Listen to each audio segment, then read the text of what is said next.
Good Friday afternoon. How are you? It's a little bit stormy down here in Atlanta, so we're a little bit dark, but it's going to work out.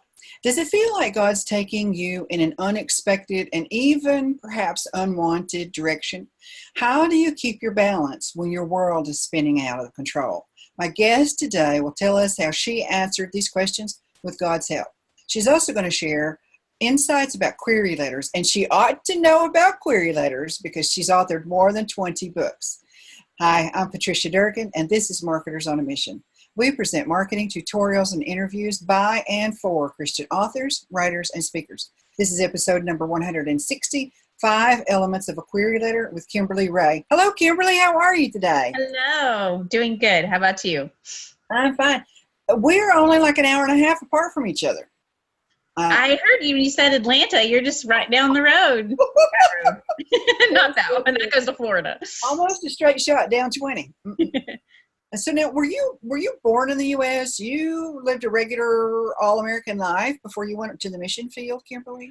My dad was in the Navy, so you can decide whether that's all-American or not. But we moved a lot, but it was always in the South. We never lived overseas or anything like that. So going to Bangladesh after college was my first trip overseas in my whole life. I did not know what I was doing. It was a blessing I didn't end up in Bermuda or something. Yeah. Bangladesh was your first choice? Yep. It's about as far away as you can go before you start coming back. So I guess if you're going to do something, you might as well do it big, right? What was the draw to Bangladesh? Do you remember? I wanted to write about missions in a way that was real. I grew up reading missionary biographies and thinking they were wonderful, but one of the things about the old writings about missions was they put them way up on this pedestal and they wrote about them as heroes, but you're reading about these people and their barn burned down with all their work in it and they're like, oh, okay, we'll do it better next time. And I kept thinking, if teenagers read that, they're going to think, well, I'm not that holy, that perfect, that spiritual, and so God can't use me. And so I went to a missions organization and asked them, I want to write about missionaries who are real and write the real stuff and express how God can use anyone and use us as we are with our strengths and weaknesses. And basically I was kind of told, you can't really write about it if you haven't done it. And so the suggestion was, why don't you just go overseas for a while, get your feet wet, find out about it, and then come back and kind of see what happens. And they probably knew, and the Lord certainly did, that once you get over there, it just sinks into your soul and you just can't, it's there forever. But interestingly enough, after I came home, I wanted to stay involved. We were in different places, but I wanted to stay involved in what was going on around the world, and particularly in the fight against trafficking. And so my first book, Stolen Woman, was about the people fighting, the people in missions, learning about culture, having respect for people in different areas of the world. And I didn't realize till maybe years later, as I was reading it again, oh my goodness, I got to do that biggest dream after all, because I was writing about a girl who went out with all these ideals. She made all kinds of mistakes, clearly messed up, but she learned from it and God still used her anyway. And it was like, I never expected through fiction to be able to do that big dream. But, sometimes God gives us what we're hoping for most, just in a different package than we expected. Amen. Amen. Amen. I think we have some guests already over on Facebook. Let me check and see. Excuse me. Let's see. I thought we had somebody, but sometimes Facebook doesn't show me all of the comments. So if you're here with us, we thank you for being here. Sometimes Facebook lets me see you and sometimes it doesn't let me see you. Nobody knows, one of the mysteries of the world, why that happens that way, but we appreciate you being here. So let's go back for just a second. So you graduated from college, immediately went to Bangladesh. Or were you the oldest in your family? No, I'm a middle kid. And now as a parent, can you appreciate, your children aren't that old, but can you appreciate your parents' reaction, whatever it may be, besides, that's wonderful, you want to go to Bangladesh? It's kind of a family joke that I remember going to a church and talking to them about my trip and what I wanted to do and all this kind of stuff. And I was planning on being gone for a couple years. And afterwards, it was a bunch of moms in the audience. And when I was done, they got up and they all went flocking to my mother, not to me, but to her. How can you let her move? My daughter lives in the same street as me, and, we're going to pray for you and all this stuff. But it was really neat because, for one, my mom used to say, we live near Atlanta, so it's not like thinking, she's traveling, it's going to be dangerous. But, she used to tell people she'll be safer in God's will than she will anywhere else in the world. Whoa, that is a great. It's not like it was easy, but it was good. It was good for all of us to learn to trust him in a way that we hadn't before. But yeah, thinking about my kids now, to be honest, when I think of it, I get a little nervous, but most of it's like, I want to go with them. Well, now you traveled to several different countries and lived and served in several different countries. Where was your husband in there? How did you meet him? He was, oh, wow. That's a story that would take a long time. But I actually met him when he was headed to Asia and I was headed to Africa. And so obviously that wasn't going to work. And he actually asked if he could fly down and go on a date with me before I left the country. So he came down to the Atlanta airport. I picked him up and we had a day. He stayed with my family. And you may remember, but we were on our way back to the airport the next day. And I was just thinking, a day's just not long enough to find out what you need to know about a person. I just need more time. And I looked up and over the freeway, it said Atlanta airport closed. The Atlanta airport's never been closed in the history of Atlanta. So I called my dad quick and he was like, he turned on the TV. Sure enough, he said, come on home. So Brian zips across all these lanes of traffic. And it was that thing about a month after September 11th, some guy had left his camera on the plane. He was late for a ball game. So we ran through security and everybody panicked and they shut down all the flights. And so he couldn't go home. So he stayed for a day. And the next day we went back to the airport with about 1 million other people, literally. And he went home and I went to Africa and we emailed and we called. And 9 months later, I came home and married the guy, which... Wow. Yeah. That belongs in a book, but a lot of the things that have happened in my life are like, if I put those in a fiction novel, people would say, that's not realistic. We don't truth is stranger than fiction sometimes. I'm imagining that in a group of people, you have the most interesting life story on a normal basis. Is that true? Well, I don't know. If you get around people who live internationally, the nurses are the ones that I find the most amazing. They tell the funniest, best, creepiest stories ever. But yeah, if you sit down and say, hey, I've eaten cow brains, it's a really good conversation starter. No. I don't want to know about it. They didn't taste very good. No, I can't imagine that they would. So you wrote your first book, which was about human trafficking. We're going to talk about that very lightly and move on. But tell us about the very first book and how that happened, please. Well, like I said, I had to come home because of health problems, and I wanted to stay involved somehow. But when you kind of have this idea of what it means to serve, and then all of a sudden that's taken away, you're kind of just stuck with this no man's land, and you wonder, what am I supposed to do now? And I'd been writing for about 10 years for curriculum and magazines and things like that. But I was tossing around the idea of writing a book, and I couldn't quite think of what to do. And finally, my mom looked at me one day and she said, if you could write about anything, what would you write about? And by the end of the day, I think I had about 3 chapters of Stolen Woman, because it's kind of the things I care about most. It's about trafficking. Well, it's about the people fighting trafficking, not glorifying the evil, not digging into it, but the people that are doing something about it, but also about international culture, which I love. It's set in India, and I love getting to take people on a trip out there and the culture and the things that we do wrong and how we mess up, but also women finding their worth in Jesus Christ instead of in doing some great, wonderful thing. Because that's what the main character is going for. She's going to work with orphans. She's going to do some great things. She's going to prove that she's worth something, and all that gets taken away from her. She accidentally meets this 16-year-old who's been trafficked, and she's going to try and rescue her, but she doesn't know what she's doing, and she doesn't get the help that she should get, and so it all gets messed up. But it was kind of my way of presenting the problem to people in a way that wasn't overwhelming, wasn't going to trigger anything, and also that let them know, instead of these big, huge statistics, you can tell one person's story, and that tells people you can actually make a difference. You make a difference in one life, you've made a difference, and it matters, and that they matter too. Mm-hmm. So it started there, and then that turned into a 3-part series, and then people started asking me a lot of questions about it, like I was some kind of expert on trafficking. And it was like, well, I know about, the international side of it in some sense, but they're asking me, well, what about, in America, and what about this? And can you come and speak? And this, that, and the other. And I thought, these people are talking to me like I'm some kind of expert.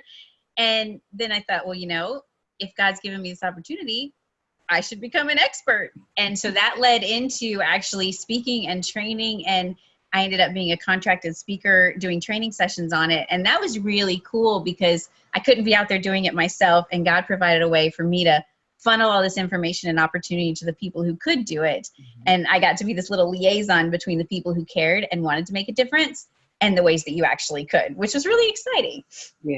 Yes, absolutely. One of the ladies who's with us right now watching her, Melinda Inman, she and her husband are involved with, and for decades, a Christian ministry in India. So this is her cup of tea. And she also has an autoimmune illness, and it failed her. Like you, robust, vibrant, giving it all to Jesus. And now life is different. She's an author, and she's doing really, really well. She's got a great following. But y'all have a lot of similarities. I'm glad she was able to be with us today. Hello, Melinda.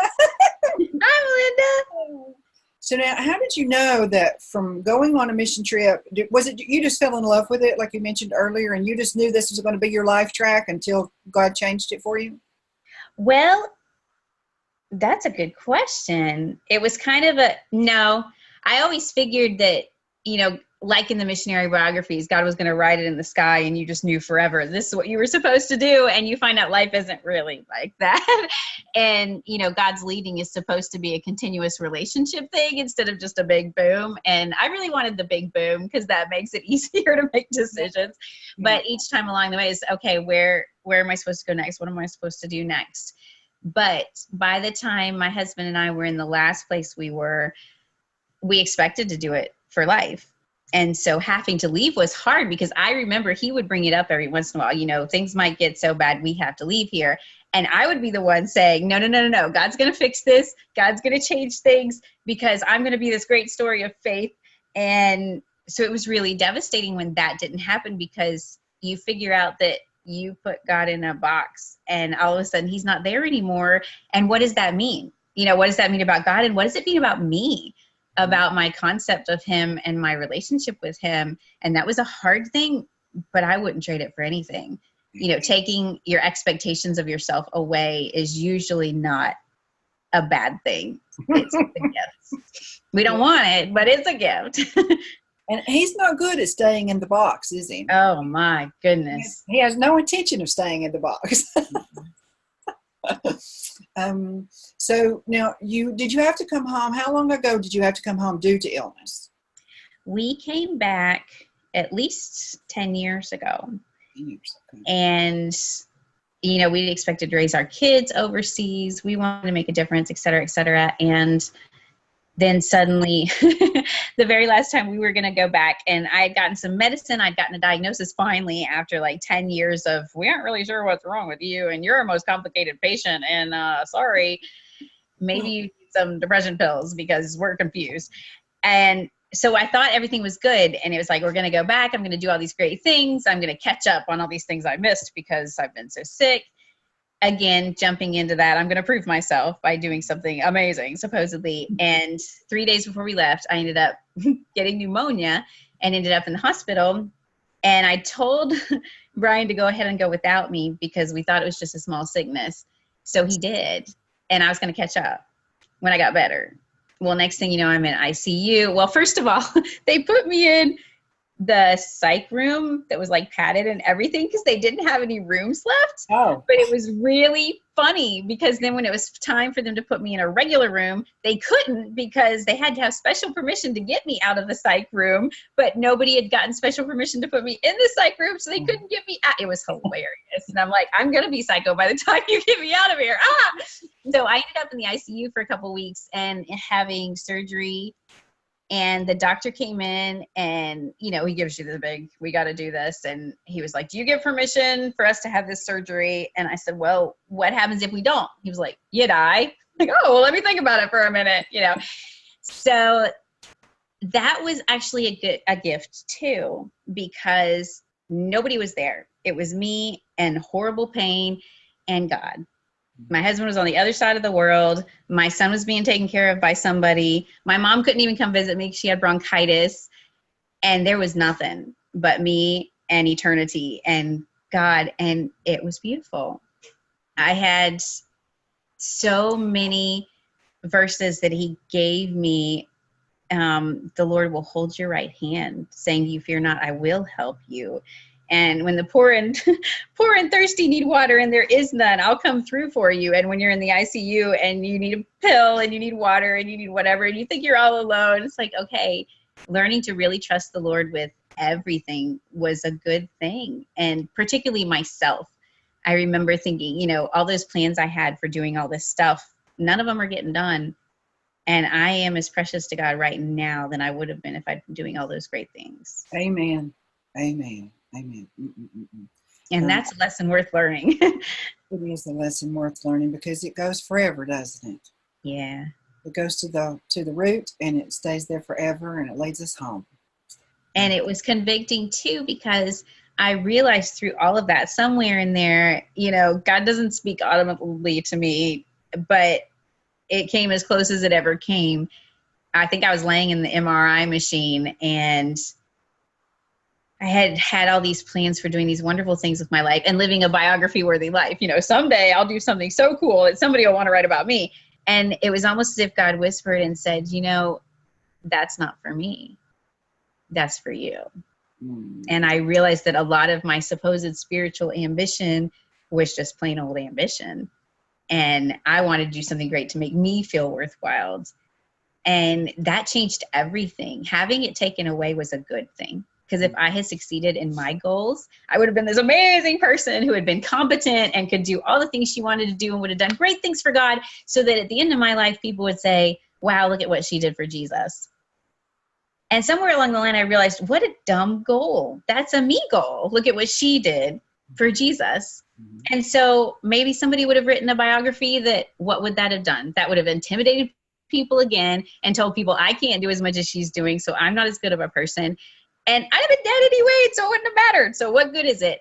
But instead, in this broken and incompetent and I can't do half the things I'd like to do self that I am, I get to be this wonderful ambassador of our worth in Christ is not in how much we accomplish. Thank the Lord. And so at the end of my life, people can say, look what Jesus did for her. Yes. And that's worth something. That's worth a life. Yes, it is. It is. Mm-mm-mm. So I'll take it. I'll glory in my infirmities if I have to, so that maybe I can get the attention I'm trying to prove myself and put it on him instead. Yes. How long did it take you to grasp, comprehend, accept, and embrace the identity change, Kimberly? Maybe until yesterday. No, probably years. You know, you think you've accepted something and then you get slapped with another limitation or another hardship, or it gets harder. And now on top of, I've got a disease, then it's, oh, I've got chronic pain. And then it's, oh, I'm taking this medication, and oh, this, and oh, this. And I have to say no to all these things that are supposed to be what everybody's doing. Yeah. And so I realized, you know, we come home, it's like, what do I call myself now? Who am I now? If I can't put something on this little line that says this. Yeah. And that was a gift too, because I realized this is who I'm saying I am. And we in America, particularly us American women, we are so got to put something on that line. Yeah. And it has to be something important to make us feel like we matter. And not having that was such a good thing, because I had to realize, where am I getting my worth from? And I remember reading somewhere some guy saying you don't have to look any farther for a person's God than where they find their identity. And that can even be in spiritual work, that can be in ministry, that can be in anything we do. If we're finding our worth in that, that is an idol, because our worth should be found just in Jesus Christ, in the fact that God made me in his image and Jesus is I'm worth dying for. And if I try to add to that, I mean, that's kind of insulting to what he's done for me. So all that should be taken away, and it should be just I'm a Jesus girl, and that's it. That's all I need to be. I like that. I'm a Jesus girl. I like that. And I think that he smiles every time you say it. I have a dear friend, Melinda. I have a son-in-law, both who don't know each other, not related, but they both have chronic illness. And they have some of the challenges that you do where they are unable to do what they would do if they were completely healthy. And they do not look ill. People do not understand. They get a lot of comments that are sincere but really hurtful. Yes. And feel sometimes invisible. Either they themselves are invisible or people do not grasp, I have a serious illness. Cut me some slack. And you don't feel like you're able to say that. And if you are, I don't know that anybody would really hear it or accept it. How do you deal with it? It's a challenge to recognize that whole you don't look sick thing. It's like, well, that's true, because when I really do look as bad as I feel, I don't go out. You don't want to see me looking as sick as I am. And I did once. I decided this one day it was time to go to church, and I was feeling like, bleh. And I thought, if I'm going to go, I have to get dressed, and I have to put on my makeup, and I have to do my hair. And it's just, by the time I even get ready, I'm going to be so done. It's not worth it. And I thought, you know what? I need to get over myself. This idea of proving myself again. And to me, it was a big transition day, because I was like, I'm going to go and I'm going to look sick and I'm going to get over it. Okay. So wow. I didn't put on my makeup. I didn't do my hair. I did get dressed, and I didn't show up in my pajamas. That was a good thing. And I showed up, and of all the things, that was the night the pastor decided to call us up to the front to tell the church something about something. So I'm standing up there like, well, there you have it. Nothing to prove after that. But, I find that letting people have a lot of room, because most of the time they are well-intentioned, is a gift to yourself as well as to them. Grace is a wonderful way to live, because if not, you end up resentful and bitter, and we can get on Facebook and talk about all the terrible things that everybody's ever said and how stupid and blah, blah. But I know I've said things like that. My sister had cancer, I know all these people who have chronic illness, and one of the first things that wants to come out of my mouth is, but you look really good.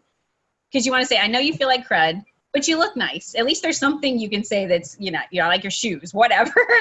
And so usually it means something nice, and that's good. But I also recognize, they say almost 1 out of every 2 people in America has some kind of chronic illness, and 96% of them are invisible like that, which just means it doesn't show. You don't have the wheelchair. You don't have a cane. You don't have a big bandage around your head that says, owie, be nice to me.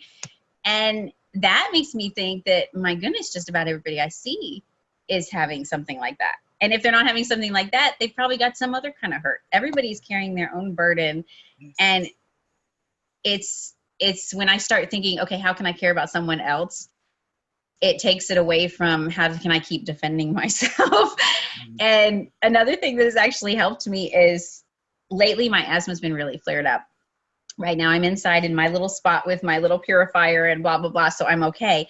But pretty much anytime I leave the house right now, I'm wearing one of those big white masks, and it even has a filter on it. I tell people I look like Darth Vader's albino twin. It's impressively like, whoa, she's got something bad. And I think people look at me and are like, I think she has the bird flu or something. But people act differently when I'm wearing that. Yeah. And it's really nice.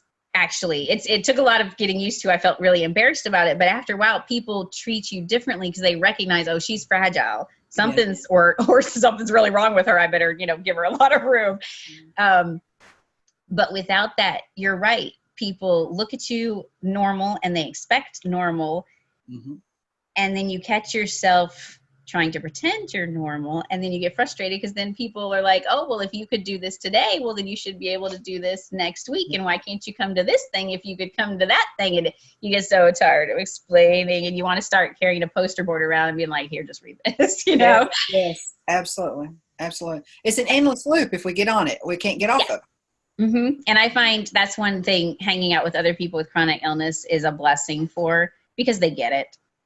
But we can't hang out with each other in person very often, because most of the time we're not feeling very well. So that's been a really blessing from the internet, is you can connect with people and say, oh, I feel so awful. Today's a pajama day. I'm just staying home. I don't even care. I'm not trying. And the other people can be like, I totally hear you. It's okay. Here's a dumb, funny little video of a cat, and it's okay. It's not this huge, major trying to explain yourself to the whole entire world again. Be who you are, So really finding other people who are going through it helps and makes it easier. And then having your own core of people that get it and that know, that really helps too. Because you show up and you're wearing your mask and they're used to seeing your mask. They don't care. It's whatever. And the people that hug you and tell you you're looking, you don't look sick and you don't look sick. I remember one day when some lady came up and hugged me and asked how I was doing. And, you feel like you're supposed to say fine because they don't really want to know in the first place. And for another, you feel like it's unspiritual to say, I'm really struggling today. But I'm finding truth is what sets you free. Faking it doesn't. And being transparent is a hard thing, but it's a good thing. And so I actually told that lady, she came up, how are you doing? And I honestly told her, I feel terrible today. Thanks for asking. And she was really surprised, but then it was like, okay. And then I did that enough, not in a whiny, complaining, oh, my rheumatism or whatever, but in a genuine, I'm struggling. Can you pray for me? Instead of pretending. Church should be the one place where we don't have to pretend. And I found the more I did that, the more some of the other women in the church who were struggling were able to admit it too. Yes. And we actually were able to encourage each other and support each other. But one day I remember telling one lady, she came up and hugged me and said something, and I admitted how I was feeling. She was like, I could tell, honey. I'm thinking, yeah, that's the thing nobody says. You don't look sick. They're just like, oh, we're going to pray for you. Both of the people that I love so much that have autoimmune and chronic illness, and the list is long, they have made peace with the changes in their life and with people saying hurtful things unintentionally. For the most part, it rolls off, but every once in a while, it gets under your skin. But they've had these illnesses for so long. Not that anybody wants to say that, but they've learned how to protect themselves, their heart, their ears, their spirit, so that everything that comes out of somebody else's mouth doesn't pierce their soul. Yes, I have learned. I'm a really visual person, and somewhere along the line, I learned keep it vertical. Basically, when someone is acting in a rude or inappropriate or whatever way, that's between them and God. That's a God problem, and God will deal with it if you keep it between them and God. As soon as you make it about yourself, now it's a horizontal problem, and now it's between them and me. And if I get bitter about it, now it's me and God too. And it just keeps continuing this cycle of round and round problems. Whereas when someone does something or says something, I can take them immediately back to God, put them back with God, let God have them, then I'm out of it. Yes. I love that, great peace have they who love their law, and nothing shall offend them. It's like, what a great way that would be to live, not getting upset about things all the time, just being like, you know what, that's a them and God thing, and God can have them. God bless them, God can have them. I want to talk about your writing and speaking, but just for a moment, let me check Facebook again. Melinda says she's repeating some of the things, typing back some of the things we talked about.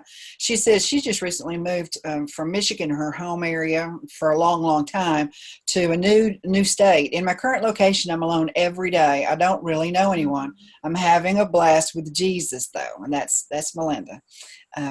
One friend cleaned my house, and it was the best gift anyone gave me.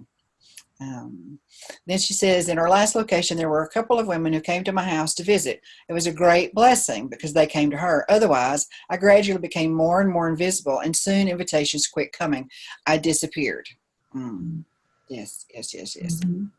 And those who love people with these illnesses or these obstacles, because as you say, everybody's got something. Might be health, might be relationship, might be finances, but whatever it is, how can we shore them up? How can we support them? One small way that we can serve them and make their load lighter, or at least be with them while they're carrying the load. Throwing up our hands and wishing for the best is not going to help anybody. Yeah. So now you say, I used to think that if we talked about that, I used to think that if I changed the world, that would prove I was worth something. But now I know that that was backwards. And it goes beyond you and your relationship with the world and with Christ. It actually overflowed into people who are in the circumstances that are horrific. And we're not going to talk about details, viewers, so don't be worried about that. But your tagline is know your worth, change the world. Mm-hmm. And you want to go beyond even that and help people not only see that they can live out of human trafficking, escape from human trafficking, help them, teach them, educate them, but actually help them find a new life, a new way to live, so that they don't succumb and be pulled back into the darkness, right? Mm-hmm. It's a very common thing, a person getting rescued ending up somehow back in that situation, because what a lot of people don't realize is they're thinking, if I change the circumstances, that fixes the problem. But the deepest problem is inside. Absolutely. And there are so many factors that you don't want to talk about, and I know, but a lot of it goes back to childhood abuse. So much of it does. And so they have been trained mentally, emotionally, spiritually. Right. You are not worth something. This is all you're good for. You can't overcome. And there's even a physical connection of your brain being associated, not being able to understand the boundary between love and violence. Mm-hmm. And so an abusive relationship is normal. And to really, there's just so much. And that's why in Stolen Woman, one of the points that they make is, what good does it be to rescued from something bad if you're not rescued to something good? Yes. And that's why I really believe Christians should be involved in this more than anyone, because it's not just, we're taking you out of this bad circumstance, here, have a nice life. Mm-hmm. It's, you are valued, you are loved. And it's not just me saying this, it is God saying this. And there is hope for you. You start now. You are not who your past says you are. You are not who your abusers or exploiters say you are. You are who Jesus says you are. And you can be free, and He will help you do that. I will help you do that. It's a freedom of your heart and your mind and your soul and your eternity, not just your circumstances. Yes. I love being part of that. I'm getting excited just thinking about it because of my personal issues in my background. You even created a nonprofit called Source of Light International, and we can find out more about that on your website. And I actually didn't. That's not me. That's actually the mission that we're part of right now. Oh, I'm connected with several nonprofits with trafficking, Women at Risk International, Rahab's Rope, but not like working for them specifically, like literally Truckers Against Trafficking. There's so many good ones that basically when I go and speak, it's like, here's this whole list of all these people you can get involved with. But Source of Light is actually a mission that's been around for about 60 years, and they're not human trafficking focused. They're missions focused. They do lessons and discipleship.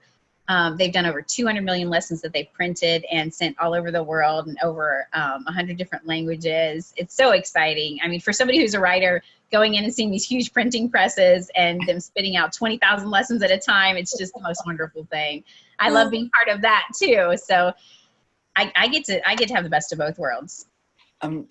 Without being facetious or disrespectful of your illness, if you were vibrant and healthy and completely consumed in a ministry in Bangladesh or fill in the blank, you wouldn't have time for these other things that you're now at home, and you have opportunity to serve in a way that's totally different, but still as effective and as powerful. We have found that, through my books, I have been able to touch more people than I ever could have if we had stayed overseas and I had done the big things I had thought would influence the world. And that's where I find it comes down to, the numbers are completely unimportant when it comes to God's perspective, because it's supposed to be about Him doing it anyway. I think of the little boy with his lunch, and his name's not even in the Bible.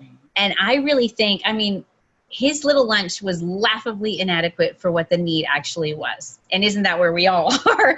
But I really think that he thought, there's no lunch, everybody's hungry, I'll give my lunch to Jesus. I think he was giving his lunch to Jesus, literally, so that Jesus could have something to eat. And that gift, as small and tiny as it was enough. Jesus took it and fed everybody with it.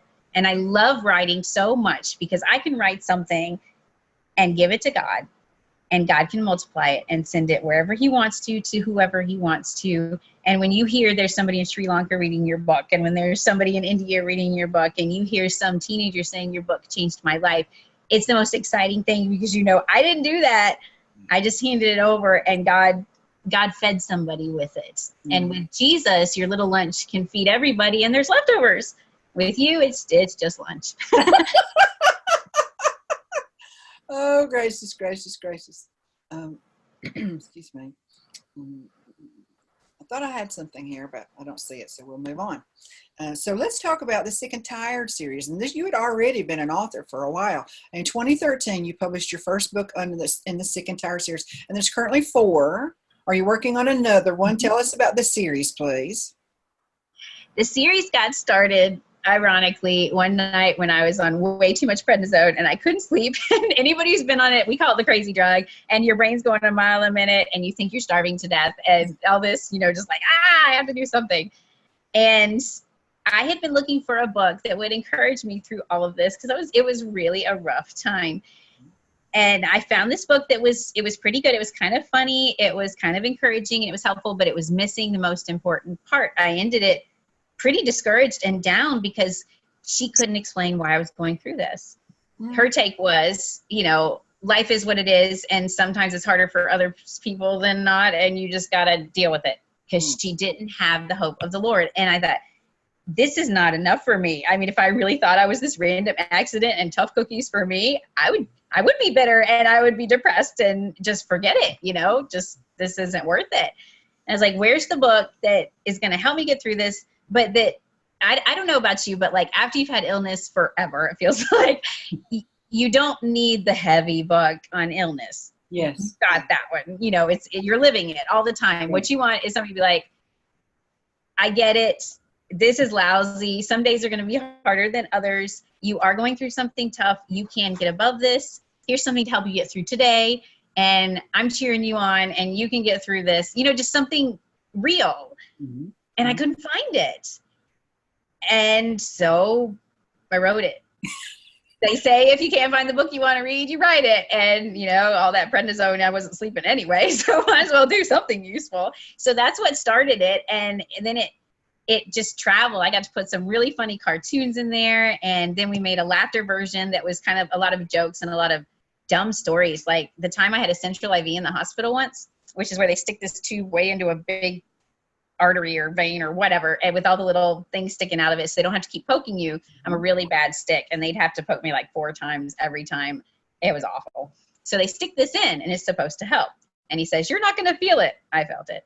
And then he says, sometimes it doesn't go down where it's supposed to. Sometimes it goes up in your jugular. It's like, haha, funny joke. He wasn't joking. And it did. I feel it poking up here. I'm like, it's poking my neck. He's like, yeah, okay, I'll fix it tomorrow. Tomorrow? And sure enough, he did. So all that night, I'd be laying there and I'd go to roll over and be like, ow, okay. Because my thinking was, I know about the jugular vein. That's the one, the gladiators, if they can get your jugular, you're dead. So I'm like, this is not where I want something to be poking, But it was okay. It was all right. But anyway, beyond that, then we did You're Sick, They're Not, which was, here, I'll show them so you can stop staring at me for a minute. Okay, little commercial. Let's see. This is the first one that was supposed to be empathy, encouragement, and a little practical help, mostly empathy and encouragement, and just somebody saying, yeah, this stinks, and we understand. Mm-hmm. And then there was this one, because this one's You're Sick, They're Not, that whole idea of you feel like the whole world's fine, and you're the one who stands out. You're the one, when you go to a holiday, you have to bring like a diaper bag for yourself full of all the junk you need, and then people still don't get it. Yeah. And, why aren't you keeping up with the rest of us? And just, it's really hard.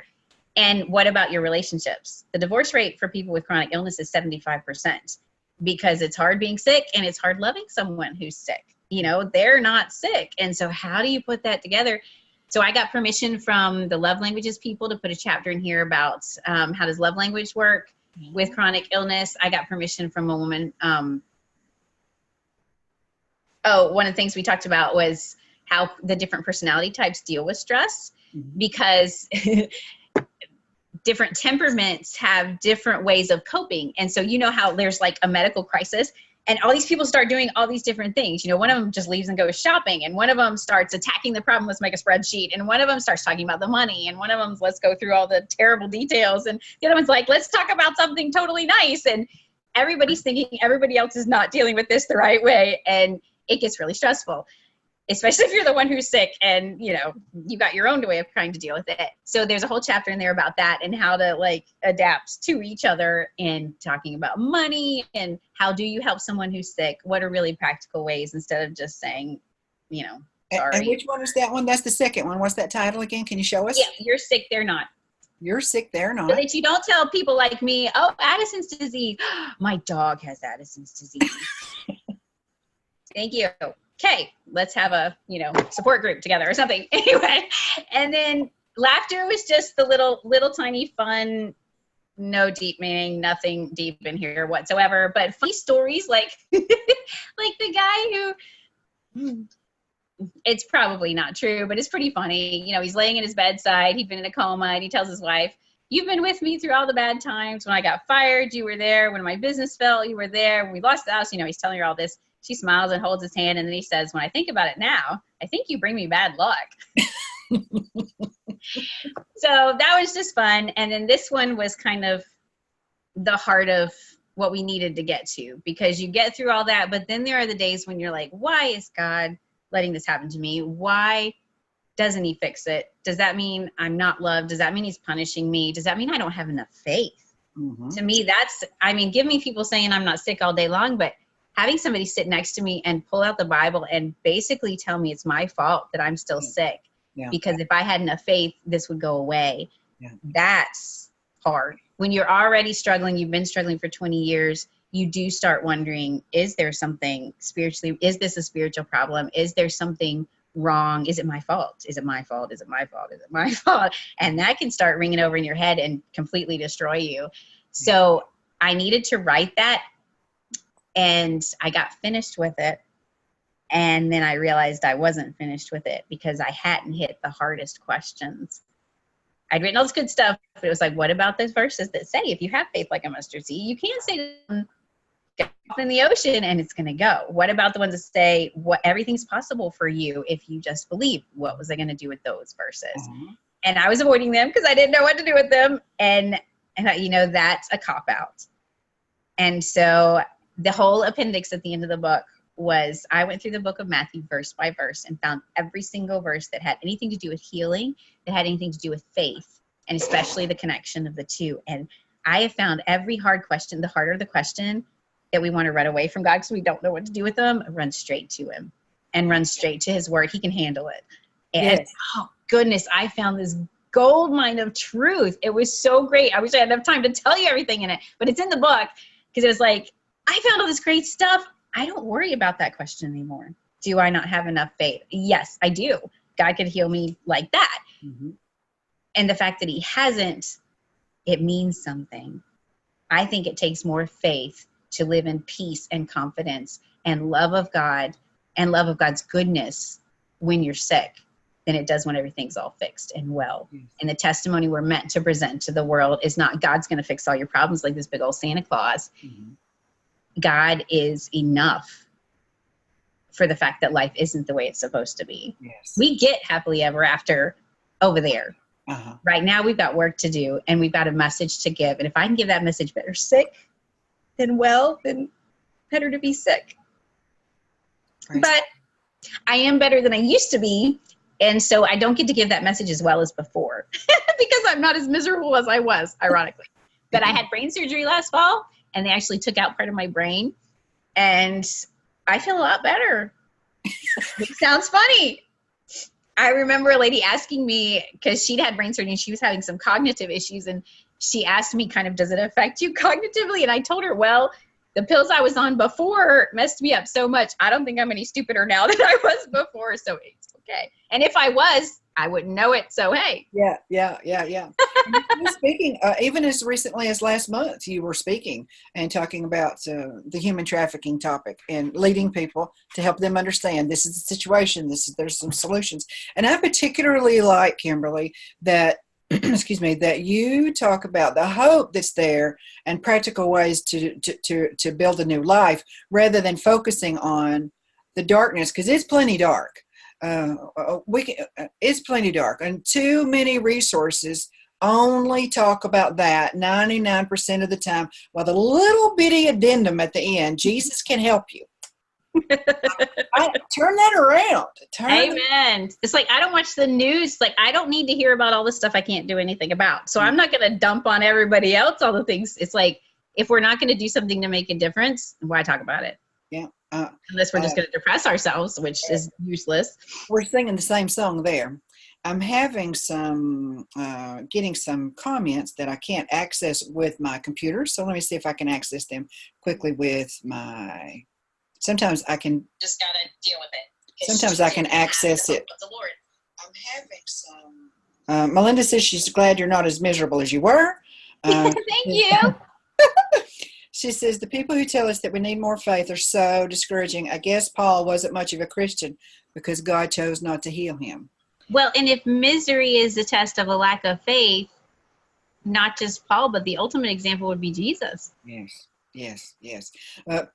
That goes back to the many people who believe that if God calls you to do something, then you've got to guarantee success. But Jesus died on the cross, so there's a disconnect there. Jeremiah, Job, the Bible is full of it, and the Bible talks very clearly, if we are right with God, we are going to have suffering. So if that's our criteria. Keeping a sense of humor is really important in our marriage as we deal with, she and her husband, as we deal with my chronic illness. Hers came later after they had been married for several decades. And you and your husband are established. Y'all been married how many years and had children? Did you have children before you were diagnosed? I was diagnosed with a few smaller things, but they were manageable. And so it was okay. And then with each of the children, actually, it got significantly worse. Pregnancy was one of those triggers that kind of your body sort of freaks out. And it was a big step down, and then another big step down. And then it was kind of like, I don't think this is going to get any better. And maybe this is going to get worse. And really, before the brain surgery, before I got that diagnosis, I had 7, I think, conditions that actually had names to them, which was nice because that's validation. There is something wrong with you.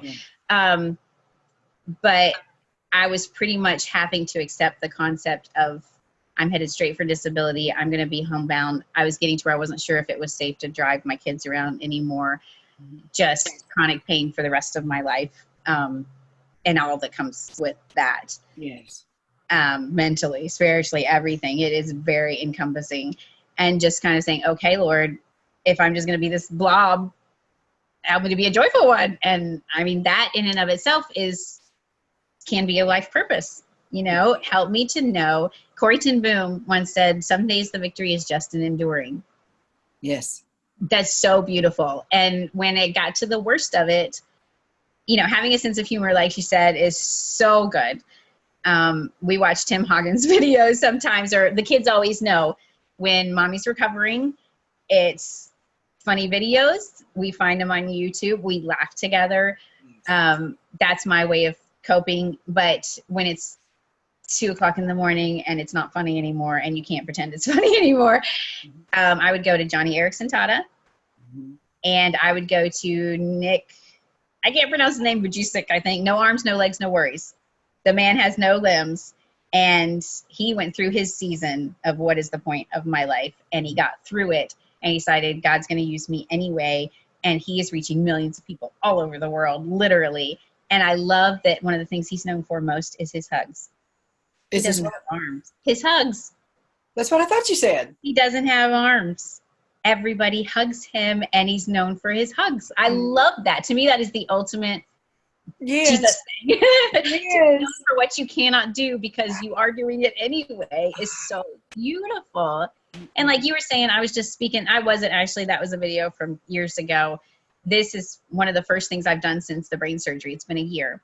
And I had to pretty much shut down, be a hermit, because I just couldn't do stuff. Yeah. And that was a good gift too, because you know how Psalms 23 talks about, he makes me lie down in green pastures. I realized, it doesn't say he lets me lie down. You'd think we'd be like, oh, that's nice. It's like he makes me lie down. I mean, I'm just picturing this sheep. What does a sheep have to do that's that important? But the shepherd's like, you need to rest now. No, I've got things to do. Just lay down. And there's a verse in Psalms, that talks about be still and know that I'm God. Most of us know it.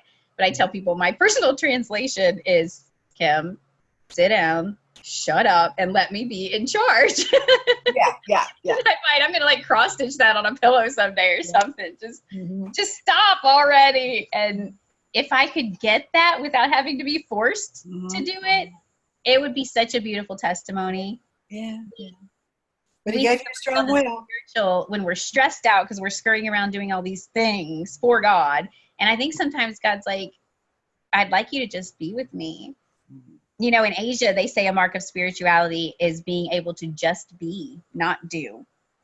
I think America's the exact opposite. We think spirituality is doing and never having to be. We think it's lazy if you ever stop, or breathe or anything. And maybe we get the example to be the example and the ambassadors of the beauty of rest and that true meaning of meekness, letting God fight your battles for you.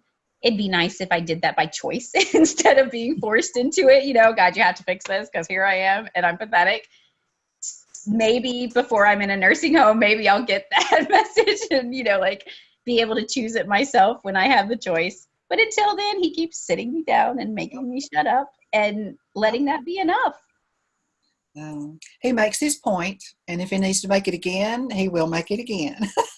We just don't learn very quickly. I don't. Too headstrong. And the very things that are our gifts in some ways that are in our makeup that he gave us can be used against us if we let that happen. We got to watch it. Watch it. It's like if it's not tempered by the Spirit, it turns into our weakness. Flips over somehow. Absolutely. You are being so helpful, and I know that both everyone watching live and the people in the replay are going to be touched and hear your story. Those who've heard it before, they're hearing it afresh. Melinda is in the same boat and feels a deep connection to you. She says, which I saw, but I can't read now because Facebook won't let me see it, blah, blah, blah, blah, blah. So you've got something else to tell us. You've written over 20 books. You got more in your heart and your on the back burner. What about the 5 elements of a query letter, Kimberly? Okay. The things I've learned most about query letters have been getting freelance published, like for articles and things, because you have to write query letters all the time. And I've been published over 200 times now. And so it kind of gets into a rhythm. And I wish I had learned that rhythm first because it saves you so much stress. You feel like a query letter is like handing over your baby to someone and, waiting to hear them say, "Ooh, it's an ugly baby," or something. It's like, this is my heart here. And so I'm hoping to help people have a little less of that stress by just learning the formula. And then it becomes very simple and not overwhelming. So the biggest thing I can tell people, about query letters is you have 5 seconds. Okay, we tend to think of query letters as this is me presenting myself and my work to this editor. We need to stop thinking about it that way because then it feels personal. If we can think of it from an editor's perspective, think you're an editor, you need to pick 2 articles and you've got 30 minutes and you've got 65 letters to go through. You're going to give them about 5 seconds. And because they read millions of them, it seems like they can pick through what they need to pick through and they know what to look for. And so they're looking for ones to weed out. And you don't want to be that one. So within 5 seconds, you've got to catch them enough to get 20 seconds. And in 20 seconds, they'll be able to skim your letter, find everything they need to know whether they want to read your article or not. And then you get the, however many minutes it is to them actually reading your work. So one thing to remember is expect to be rejected 9 times out of 10, and then you may be pleasantly surprised. But most rejections, I would personally want to say, are usually not personal. It is some other factor. They're looking for an article about PTSD, and you wrote an article about your grandma's trip to Amish country. It's just not going to be accepted. It can be the thing in the world. It's not need writing for an article about your mom going to Amish country and you wrote about, military life in Japan. It's just, it doesn't fit. So don't take them all personally. This means I'm a bad writer. This means nobody wants it. It just hasn't found the right home yet. And that's okay. But when you are writing, making it as succinct as possible is going to help you. And I had my paper right here, and I apparently got organized. Give me just a sec. Go ahead. Organization doesn't always help. Okay. This, if you can see it, is a query letter that looks, when I first started, I say, well, that's way too short. This will tell them everything they need to know. Yes. And that's Okay, 5 paragraphs. 5, yep. And I'm going to give you what the 5 paragraphs are. So all you got to do is pretty much fill them in, and you've got it. Okay. Yay. The first and most important thing for that 5 seconds is your hook. So paragraph 1, hook. And your hook is something that grabs their attention and makes them want to read the rest of the letter. So you want something, boom. I usually like to make it just 1 sentence. And what you're going to want is either a startling statement, for example, or a statistic or a question. Like, Americans spend more money on Halloween costumes for their pets than they do on missions. Boom. My husband and I, you want to write an article about misunderstandings in marriage. You don't want to say, hi, my name is so-and-so, and I've been married for this many years, and my husband likes to say this, that, and the other, and so I wrote an article about this, that. I'd be like, psh, you know, if I was an editor, and like, it's going to take me too long to figure this out. Excuse me. I don't want to cough over what you're saying. But you want to say something like, what's going to happen to your marriage when your husband just chopped down the rose bush that was your pride and joy? That would make me want to read the letter, because I'd be like, oh boy, what just happened to them? You know, or some statistic about 50% of married people have fights about, you know, him leaving his socks on the floor. You know, something that's just like, okay. So your next paragraph is going to be, so you got your first hook, boom. You got your next paragraph is a tiny little summary of what your article is about. So basically you've got your funny little, what are they talking about? You know, I almost died rafting the Nile River. I could say that. So the next paragraph says, I was in Uganda and I was, you know, it's going to be the best day of my life. I was in the front of the raft and couldn't wait to hit all those rapids. But then when the people in my boat decided to flip the boat on a class 5, I'm the one that got pinned underneath, and I'm the one that learned a lesson about how you choose your friends is important.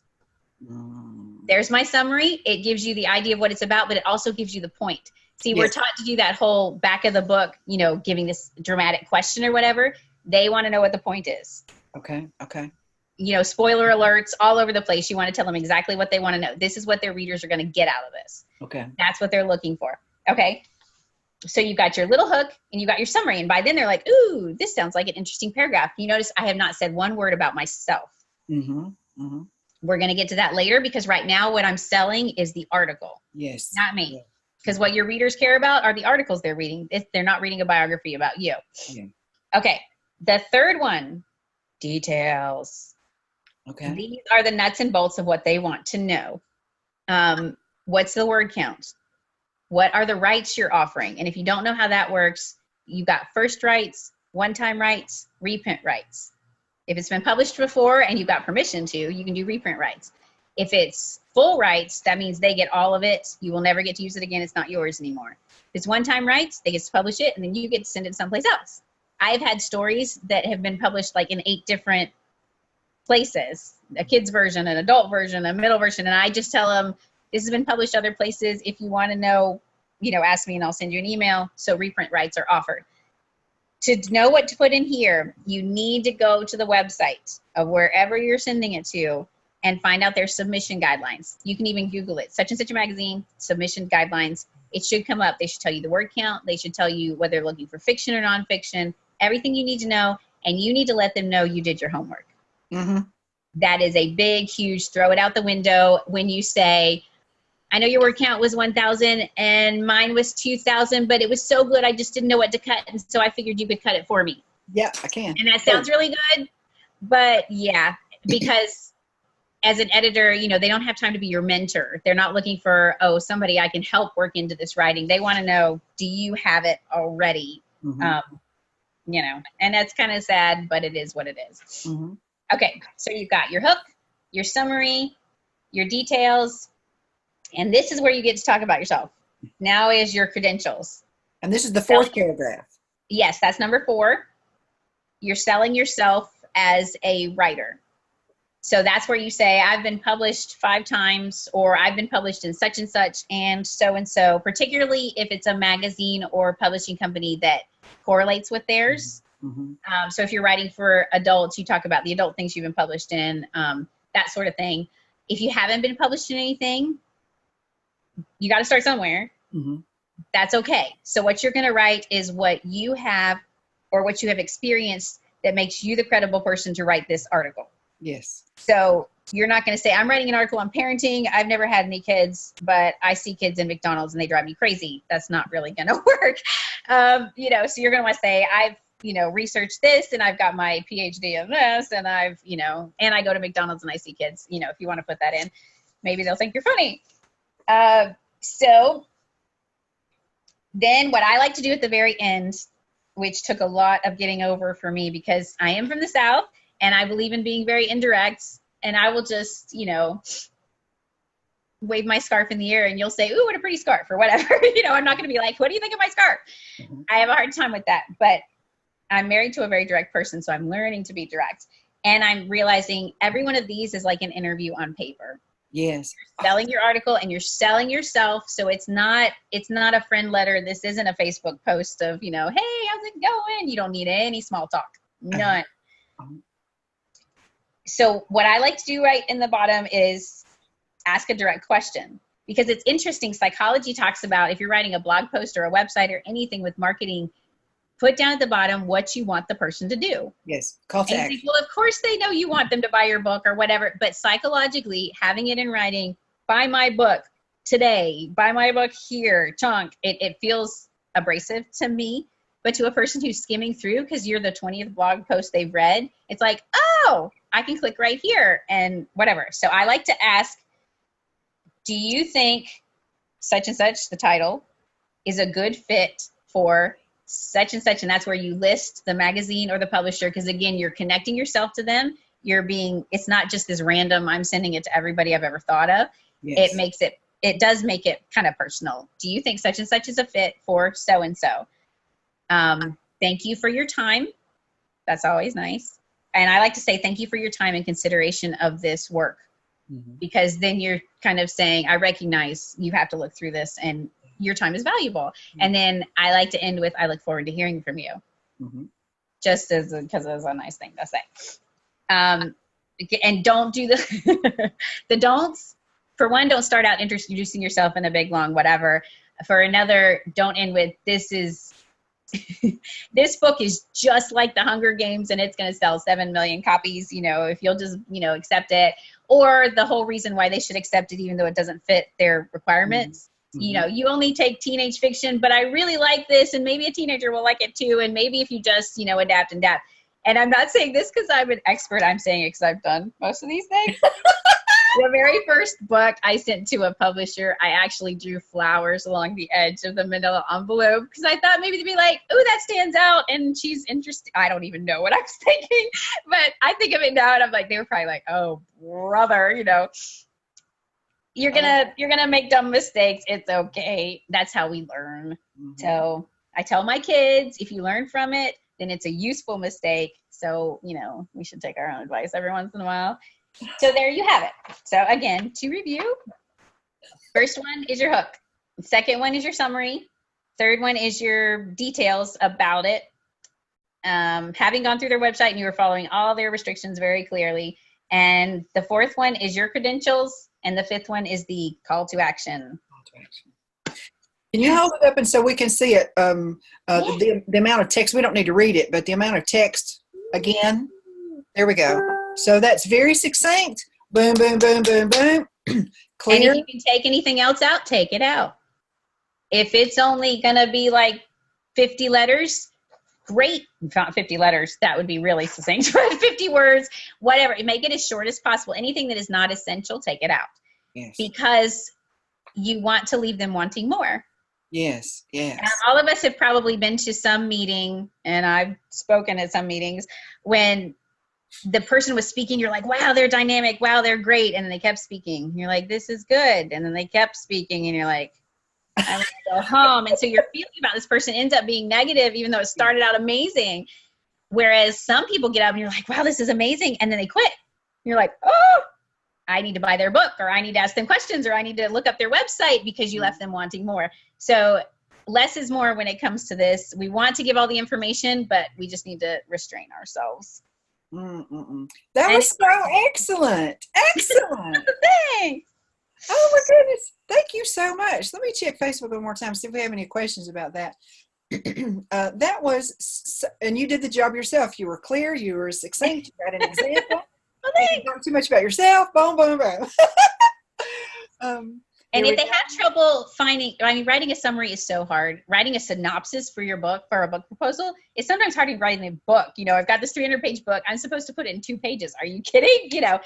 One of the best things you can do is have someone else read it and give you a book report. What is this about? And they'll tell you what the essentials are, because you're so entrenched in it and so connected. You don't know what the big picture is. You know what all the little phalanges are. Yeah. So, Pride and Prejudice, it's a 6-hour series. Well, it's about these 2 girls that are lower class that are going to need to marry for money, but they want to marry for love. Boom. That's it. But, how would you ever say that if you were Jane Austen? Yeah, exactly. So, you need that. Feedback is good. Have somebody read it and say, is there anything I can take out of this? Read it out loud. That's like the best self-editing tool in the world, because you hear your own rhythm. You catch things that aren't necessary. You catch things that are repetitive. You'll catch things you won't catch any other way. So. Okay. We do have some questions here. Let's see. That's right, Melinda. We don't mind that you typed it all out. No problem whatsoever. She says that she hasn't published in a periodical since she got sick, and that was several years ago, but she's been thinking about submitting again. She does novels, and she does them very, very well. They are superb, and I am in her corner, and I'm proud of it. Yay! She's agreeing with the synopsis that that's the hardest part for her, and I'm wondering, I think that she asked this, but again, Facebook has taken her comment into the la la land. I believe I saw her ask if you could share a copy of something with us, even if you mark out the pertinent. Oh, sure. So we can have a sample. How would I do that? You know what? I'll talk to you later about it and get the details. Yeah. I'll get it to you. Definitely. Okay. That would be so fantastic, because what I do is I actually go into my old query letters and take out and just fill in stuff, because the pattern works, so I'll send it to you and they can do the same thing. That is fantastic. Don't put my name on it, because then you won't get paid. Once you've got the system, and that's how we are able to do what we're capable of doing, whether we have a chronic illness, whether we don't. We have to develop systems with the Holy Spirit's help, and that's how we can stay effective. Otherwise, it's just overloaded so much. Excuse me. It's overloaded so much that I think that one of the challenges that I had when I first came into this field 2 decades ago was every single thing was brand new, and I didn't have anybody to help me do it or figure it out. And everywhere I turned, there was an obstacle. So it took a long time to just cull through and start to, because I'm systems person. So once I got okay, this is the system for that task and for this task, then I'm not ahead of the game, but I don't feel like I'm drowning every moment of every day either. The learning curve is phenomenal, and particularly with publishing and marketing changing so much in the past 10 years, you're right, you can't keep up. And you could go to college right now and actually get old information that's not going to help you. Yes. I'm finding Googling, I get more up-to-date stuff than I get anywhere else. Yes. And if you're thinking about self-publishing, you want to hear from the indie publishers. You don't want to hear from the traditionals, because they're going to tell you things. It's a lot like traditional healthcare and, groovy, healthy healthcare, and how they don't ever talk to each other. And you want to find some middle balance, that works. But yeah, it's tough. Excellent point. An excellent point. All right. So we haven't heard everything you have to say. Consider coming back. Would you consider coming back? Sure, of course. That would be delightful, because you are so fun, so joyful, so full of life and fun and laughter. Let's just make this point without being disrespectful to anybody who has a chronic illness. There's the perception, if we don't know and love someone who has a perspective like you do, and my relatives and my friends that I know. The world at large has a presupposition of what a chronic illness person is going to be like, want, just very needy, very dark, very, Eeyore all the time. Thanks for noticing me. I just thanks again. And it can be that way, and it is that way. Everybody experiences that at times. Mm-hmm. But let's take off these labels. It's just whether you choose to live there or not. And anybody can choose to live there no matter what they're going through. Honestly, yes. I wish I could take everybody on the planet to a third world country and have them see the street kids and the people living there and the things that they go through and the things that they suffer. And you find out when you come back, not only how blessed we are, but how spoiled we are. Yes. Because when I talk to Americans, I hear about money's tight, things are difficult, there's a recession. It's like, I had a friend who made 50 cents a day. Mm-hmm. Mm-hmm. And she had 2 kids, and she was happy.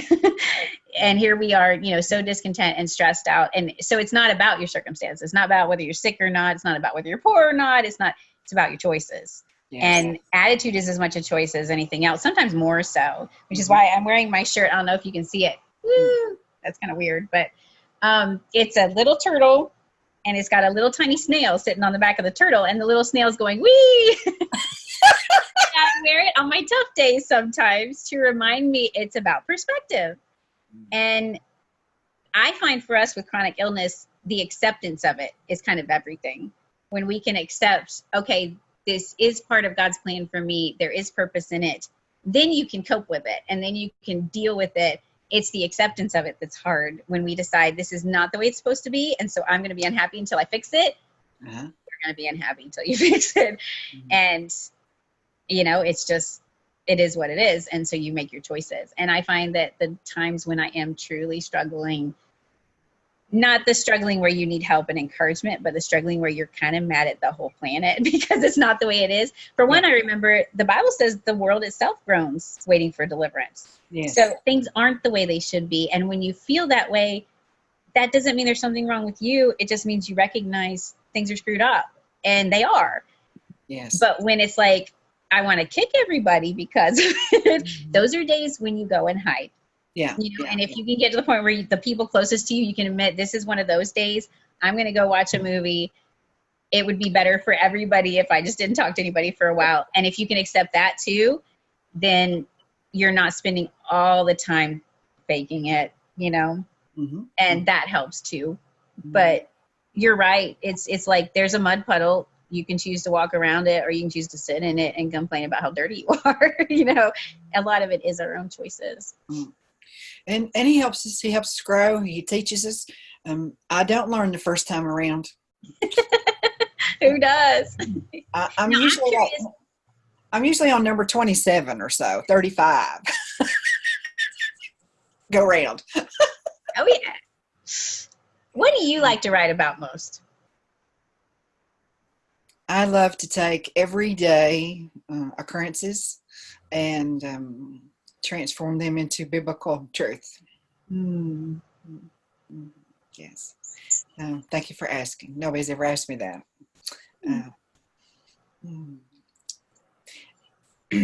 What's your favorite thing that you've ever written? Like, what's the one that you read it every time, and every time you cry, or every time it speaks to you again? Well, I'm not an author, so I haven't written a book. That may come in time. But I've written for decades, and that's been my business and my work and my gift. And so it's just been, all around all the time. But I have several things that through the years that have just think I nailed that. Jesus helped me nail that. And that makes me happy because I know that the people who are reading it are going to hear his voice. And that's my goal. Yes. And don't you find that, like, you assume when you read a book by somebody that this is what they're an expert in, or this is what they don't struggle in because they've got it figured out. And I'm learning, we write about what we're struggling about. We write about the things that mean something to us, the truth that we need. And so it's often the things the person is really struggling with, not the thing they figured out, It's because we're on the 27th time. That's why we're writing about it, Yes. The Yep. stuff we only needed once, we don't care. Yes. In some ways, they're on the journey with us, whether they know that and whether we know that or not. It's the truth. Mm-hmm. They're on the journey with us. Exactly. Okay, I hope you have a great afternoon. I could talk to you more and I could listen to you more, but the day is progressing, so I will thank you very much. And I know that there may be other questions or comments in either the live or the replay. If you could address any of them as your energy level and your time allows. Viewers, we appreciate you being here with us. This program is exclusively for you to help you learn the craft of writing and speaking for Jesus' sake. And then taking that message that he has gifted you with and putting it online, because even though we're doing work in real life, offline, the bulk of our audience is and will always be in the future online. The internet has changed the world. We can't go back. No more rocks and sticks. We have to get comfortable and know how we can serve our audience. And we have to be more clear online than we are in real life. So there's a real challenge there. And everybody faces the same marketing challenges. And that's why we're here to help you do that. This has been Marketers on a Mission, episode number 160, 5 Elements of a Query Letter with Kimberly Rae. But it was much, much more. We'll see you next week. Thanks for being here.